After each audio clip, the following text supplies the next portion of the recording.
So yeah, we're going to go through a demo of the portal. We're going to be taking a look at two different records as a part of the demo. The first one is going to be for the standard or compliant transactions.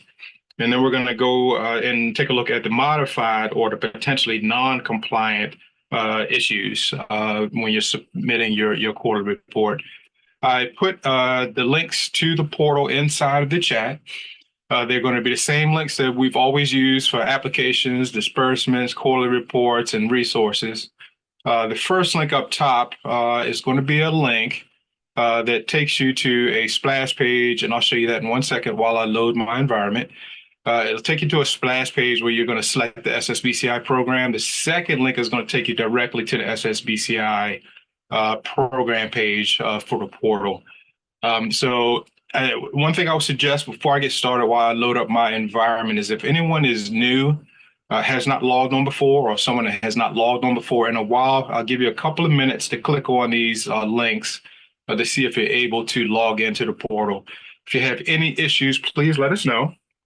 And if you have any issues after this meeting, please make sure that you get in touch with your outreach manager and include the SSBCI information at treasury.gov link that Mema put into the chat at the beginning of today's meeting.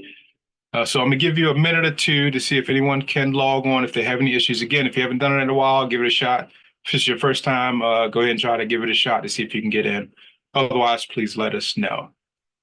So give me 1 minute while everything is loaded up. And I know we just went through questions. If anyone has a question now before we get started,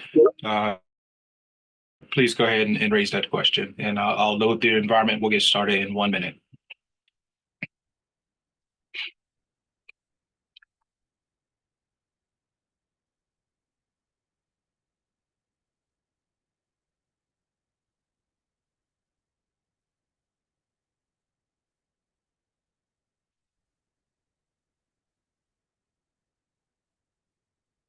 Okay, I know that hasn't been quite a minute, but my environment is loading very quickly today. So we're going to go ahead and get started.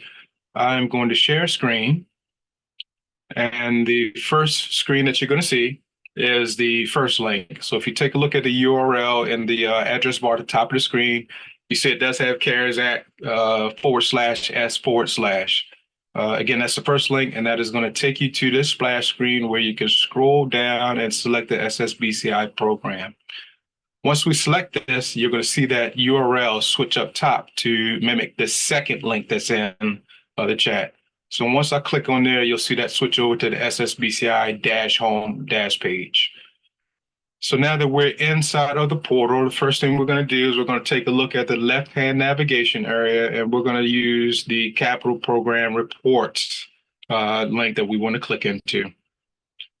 Once we're inside of there, it is going to default to your quarterly reports, and then you're going to have your quarterly reports listed here if you've had previous ones. If this is your first time, then you're only going to have one quarterly report listed here. So the first one that we're going to jump into is going to be the standard or compliant transactions. And here we are. Just an example or a description of how everything is organized inside of the portal is we have a left-hand navigation where you can click through and navigate to each section. You also have a back and next that will take you to a previous section by clicking back, or go to the next section by hitting next. You also have a widget on the right-hand side, and this is going to give you the status of your quarterly report. So I'm going to give you the name. I'm in my testing environment, so it's not going to show us jurisdiction, but it will show your jurisdiction. And it's also going to give the reporting period, and it's going to be a deadline. Again, I'm in my testing environment, so it's not giving me accurate information here, but what you're going to see when you log in is you're going to see a reporting period of April 1st through June 30th, both of 2024. And you're going to have a deadline, which is going to populate July 30th, 2024. So we're going to go back to section 1. And by the way, this widget does stay sticky. So regardless of section, that widget is always going to be there. So we're going to jump back to section 1. And again, this information is incorrect. You're going to see the April 1st through June 30th here. And you're going to see a submission window of July 1st through July 30th here. Inside of the user instructions, we have a couple of highlights or a couple of hyperlinks, one for the capital program reporting guidance. And we also have a hyperlink for the capital program policy guidelines. And then we also have a link for the quarterly report user guide. So we put these here. If you have any questions while you're submitting, you can reference any one of these to help you get through. If you're still having any issues, then you still can email us at ssbci_information@treasury.gov. We encourage you to also include, again, your outreach manager in those communications. Moving over to section 2 is going to be the participating jurisdiction information. Again, I'm in my tested environment, so this is going to be blank. But for you guys, your implementing entity is going to be pre-filled in this area. So we ask that before you submit, just make sure that your implementing entity information is here. If you have any questions or you need any updates, again, please email us at the ssbci_information@treasury.gov and include your outreach manager. The second area, or the bottom area in this participating jurisdiction information page, is going to be a contacts page. We realize that you may have some individuals in your organization or in your jurisdiction that may not be connected totally with the application and may only be reporting. So we have the ability, or we give them the ability for you guys to add a user to your account for those people that you want to have access to the quarterly reports and to be able to download and potentially submit the quarterly reports inside of the portal. We have a link that is highlighted in blue, the word page here, where you can click into that, and that will take you to our Treasury COVID-19 Relief Hub. And this is where you would go in order to add an individual to your account. Once it's everything here, you're going to have an intro page. It's going to give some account roles and some definitions for those. The first thing that you would do is you would click on to certification. And this is just certifying that you have the authority to add someone to the account for the purposes of accessing the portal. Once you have clicked submitted, put your name in. And once you've clicked submitted here, it'll give you a confirmation. And then you could come over to the designation form in order to add that individual.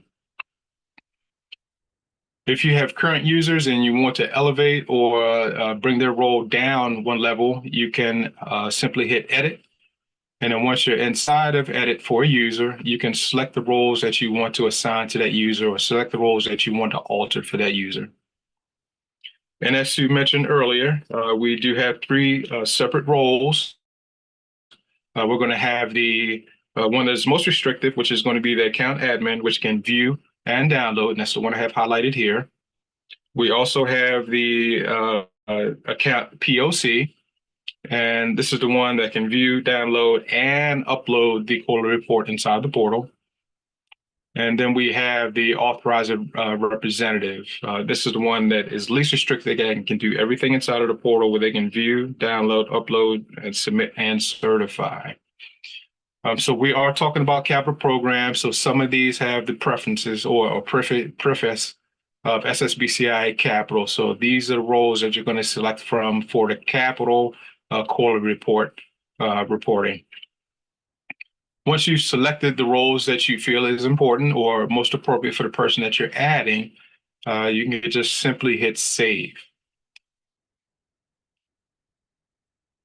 Now, if you have a new contact, and it's not going to work inside of my portal right now, but I'll demo it anyway. If you have a new contact that you want to add, you simply select that add new contact. You fill out all the information that has the asterisk for required fields. And then you want to select the roles that you want to add for that new person. With this new person, they are going to have to complete ID.me in order to have access to the portal. So it is very important that you add that new person first here to have them associated with your jurisdiction's account, and then have them click on the portal link that I put into the chat, and that will initiate the ID.me process to get their identification verified. So after we've added that person, you can close this out and we can come back to the core report And those new people or the updated roles for the person that you've edited will show in the table right here. And again, if you have any issues, any questions about adding a person or editing a person to change roles, please contact us at the SSBCI_information at treasury.gov. And again, please make sure that you include your outreach manager in that communication. So that completes section 2. So we're going to move over to section 3 by hitting next on the bottom. And then section 3 is the data file upload section. So we give a little description on the categories for information in the quarterly reports. And we also have your individualized designated template that you can download by clicking the hyperlink here. Once you have your quarterly report that's customized for your jurisdiction completed, save that to your Outlook or your hard drive or your network drive, and then we want to click on Upload Files in order to up in quarterly report to the portal. You click Upload Files, you navigate in your Explorer to where you saved that file, and you can click it and hit Open. And it's going to show a dialog box of the file being uploaded. And once this done turns blue, you click the done, blue done, and then the table is going to bring in the report that you just uploaded. If you've made a mistake and you've clicked the wrong file in that previous step, as you can see, the upload files area is grayed out, so we cannot accept any an additional file here. But what you can do is you can click that file by hitting the box next to the file name, and you can hit delete files. That will delete the file. It would empty that table, and then you have the ability to go back and select the file that is the accurate file for you. Again, selecting it and hitting open, you'll get an upload dialog box. You click done, and that file will be placed down inside of the table for the quarterly report. Once everything looks good to you, you can come over to section 4 for certification and submission. We just ask you that you read here, and this is just the information about the assertions for the certification of the quarterly report. And then you're going to scroll down just a little bit, and we're going to be entering your name inside of the open text box here. What I suggest is everyone is to copy and paste this into the box. I say that because this box is both case and space sensitive. So if I change that capital to a lowercase s and I hit certify submit, it will not allow that submission. Similarly, if you have a space in here and you remove that space in between and you added 2 spaces in here, it's still not going to accept that submission. So I just advise copy and paste exactly from the blue area here, drop it into here, and then you can click certify and submit. Once you click certify and submit, you're going to get a green confirmation to the top. Your status is also going to change to submitted, and you're going to get a confirmation green text here with a thank you that you submitted, and it gives who submitted and the date submitted. One thing that we built in is if you're inside of the reporting window, and for you guys, it's going to be July 1st through July 30th. Say on July 25th, you realize that there was a mistake in the quarterly report that you submitted, you can come back and click unsubmit report. This function is only available within inside the submission window. And again, it's going to be July 1st to July 30th. You click unsubmit report and you click unsubmit. It's going to drop you back to page 3, and it's going to delete that file that was previously uploaded on your behalf. So you go back in, click upload files, and you collect or select the file that is the most accurate or the one that you feel comfortable with submitting again. Click open. You get a blue done. We can come back to section 4. And we're going to copy and paste this again. And then click certify and submit. Again, you'll get a green confirmation, you'll get a green submitted for your status, and you get a confirmation down on the bottom and a thank you that you submitted your quarterly report. So this does that for the standard or the compliant transactions, and we're going to move over to the modified transactions. So I'm going to open up a different record. The first three sections are exactly the same. And then section 4 is where it's changed over to modified certification and submission page. Have your period, reporting period. You're going to have your deadline or your submission window, a couple of resources for you to download and reference, participating jurisdiction information. Again, make sure that that is correct. And if you want to add someone, you will go over to the COVID Relief Hub page by clicking the page here. And by the way, there's no limit in terms of how many people you can add here, and there's no limit in how many people can have a different role. So we'll move on to section 3. It's going to be the same as the compliant transactions, and we're going to, I had this in for a little earlier, but what it's going to look like is you're going to have the upload file section again here. So you upload file, click on your template, click open. Once you get a blue confirmation, click done. And we're going to move over to section 4 once you see that your file has been accepted inside of the portal. Move into section 4. There's going to be a lot of information that we're going to ask you to reference to make sure that everything that you're submitting in terms of the potential non-compliant issues are documented correctly within inside of a template that we're going to provide for you. So take your time and read everything here. And towards the bottom, we're going to have an attachment A. And this is the one where you're going to be submitting your modified certification. I'll click through this just to show you what it looks like. But it's going to have a couple of rows, and then you can add each transaction or each issue into this form here in order to submit it along with the quarterly report as the modified or potentially non-compliant issues attachment A. Once you have your attachment A completed, it's just like the other file upload. Click File Uploads or Upload Files, and you're going to click into the file that you have saved. You hit Open, you'll get a blue dialog. Click Done, and again, we're going to copy and paste.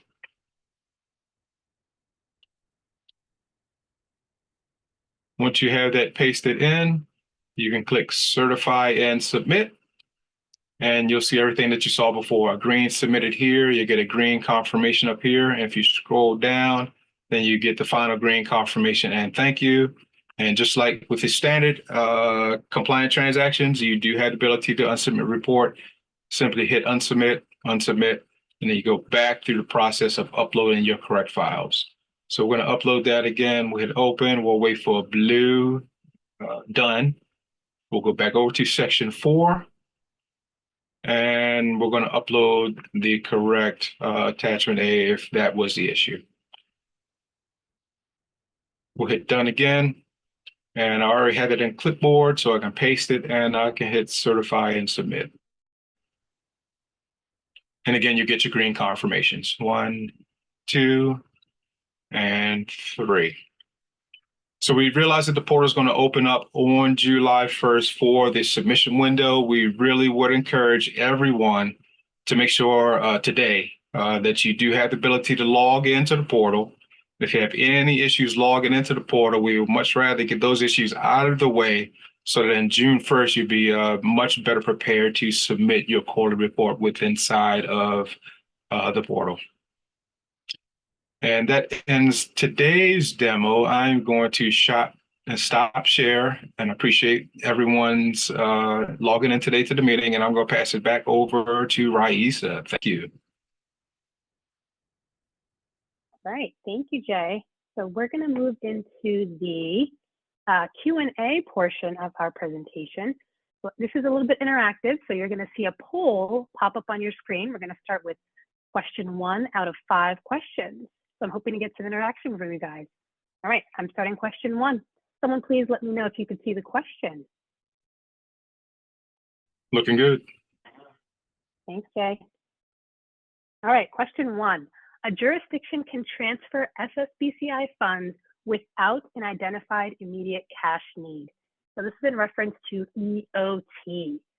Is it considered transferred if there is no identified immediate cash need. Okay, some good participation here. Let's keep it going. And this is a true or false.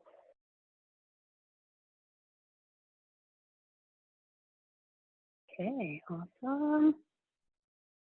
And some answers still coming in. I'm going to end the poll in about 30 seconds.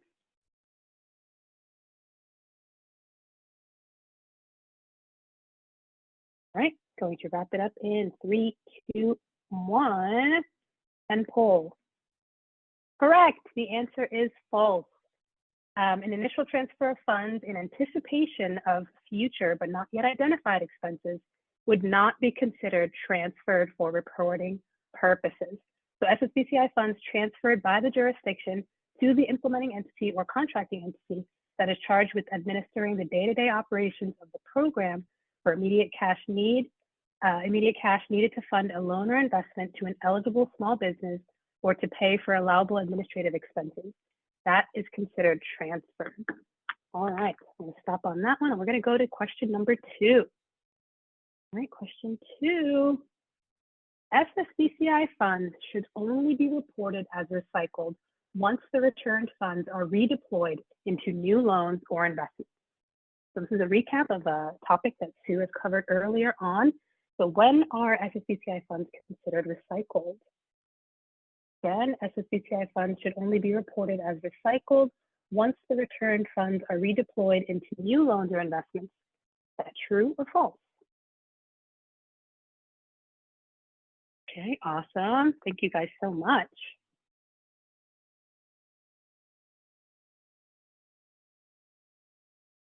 Okay, give me another 15 seconds.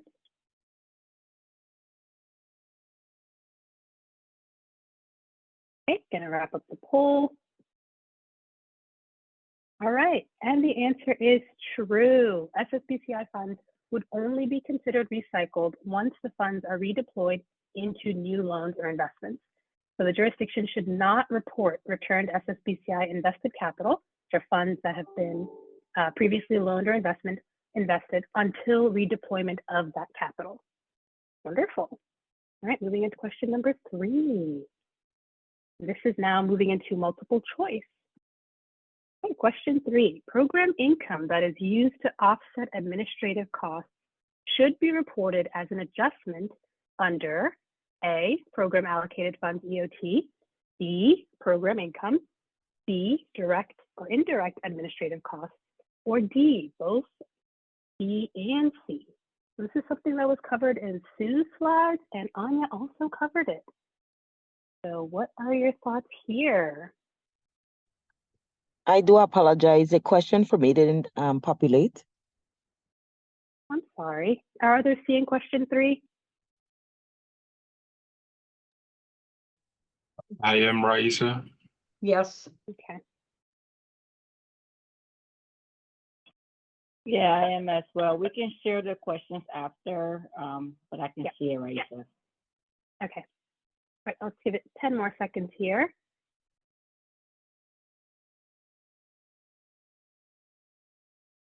And I apologize, I haven't been giving you guys any credit and sharing if you guys were right or wrong. Okay, so I'm going to end this poll, and the majority of you all were correct.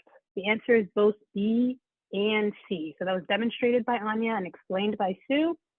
So you please report the full amount of program income used to offset administrative costs in the adjustment field for program income as well as administrative costs. And if you need extra information on this, you can reference slide 10 from earlier in this presentation. Okay, great job, guys. Majority of you all got that. Question 4, another multiple choice question. All right, what should a jurisdiction do if it has an obligated loan that was previously reported and will not be funded and not closed? Okay, so the key word here is going to be obligated. What if you have an obligated loan that was previously reported and will not be funded or closed?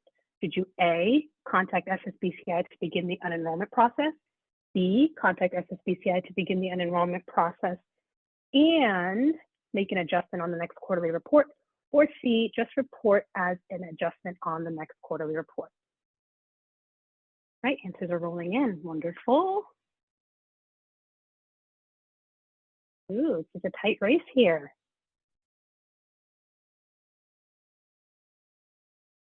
Okay, we'll do another 15 seconds.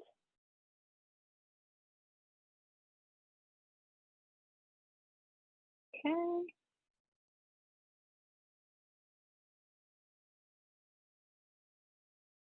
All right, I'm going to end the poll now. And unfortunately, the majority was incorrect. The answer here is C.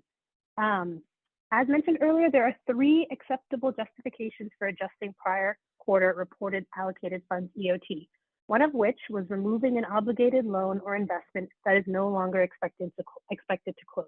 That's one of the reasons to report an adjustment. The other 2 are correcting a clerical error, and the last one is as directed by SSBCI. So if an obligated loan is no longer expected to close, the PJ should provide an explanation of the adjustment in the additional information section of the quarterly report. Okay, not to fear, there is one more question. And that's our last one.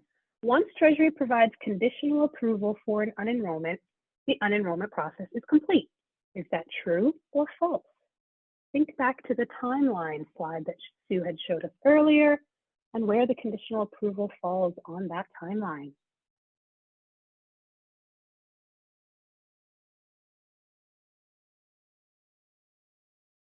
Okay, they're rolling in. Okay, awesome, thank you guys.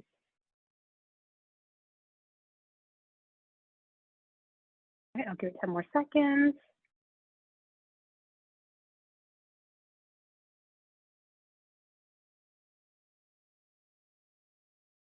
Okay, I'm gonna go ahead and end the poll. And the majority was correct. The answer is false. Receiving conditional approval is only the second step in the unenrollment process. Once Treasury has received the documentation confirming the replenishment of SSBCI funds, the unenrollment process can then be considered concluded. Please note that Treasury's approval of any adjustment, replenishment, or unenrollment does not preclude the Office of the Inspector General from conducting its own review of non-compliant issues to determine reckless or intentional misuse. If the OIG determines there has been reckless or intentional misuse, recoupment in the amount of such misused funds will be required. Okay, awesome. That's the end of our poll. Thank you guys so much. It looks like you guys were all paying attention, so great. Thank you. I'll pass it back to Mayma. Thank you, Raisa. Appreciate it. Thank you, Raisa. Thank you, Jay. Thank you, Anya, and thank you, Sue, for the great presentation. And thank you, everybody, for the questions. Everything Raisa and Sue and Anya highlighted are all referenced in this resource information we have currently on the page. So you can please refer to any of our guidance, whether it's related to our policy, or reporting, or national compliance standards. And we do encourage folks to also look at the FAQs, which further clarify the guidance. So that we really ask you to reference that because that's updated more frequently than the guidance. Also, we encourage folks to please look at the 1.0 findings so you can look and as you design and implement and go through the various transaction types. Also, again, related to the admin costs, we ask you to make sure that all admin costs are permissible and allowable per CFR. If you have any questions related to a particular part of these guidance resources, please let us know via your outreach manager, via our mailbox, but we just ask you to include your outreach manager. Again, as a reminder to everybody, the reporting period will open July 1st, and it will still open to July 30th at 11:59 p.m. Eastern Time.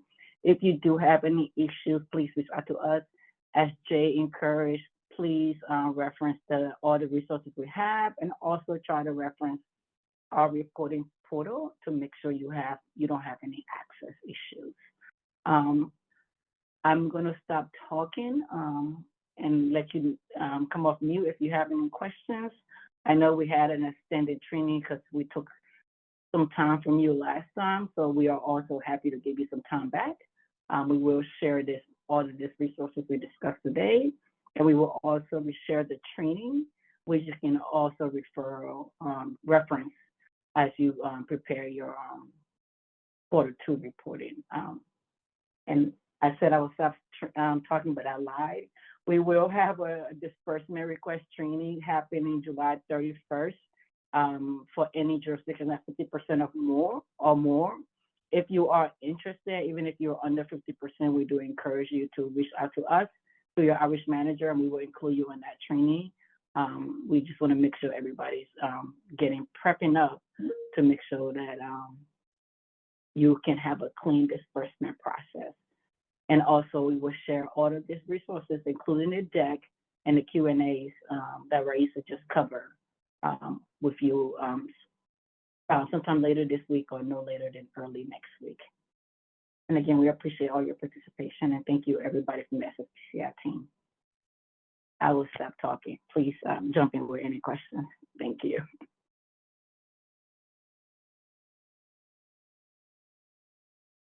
And if you have no questions, just feel the drop, and hopefully you'll enjoy your afternoon, whatever part of the country you're in. Thank you for your time today.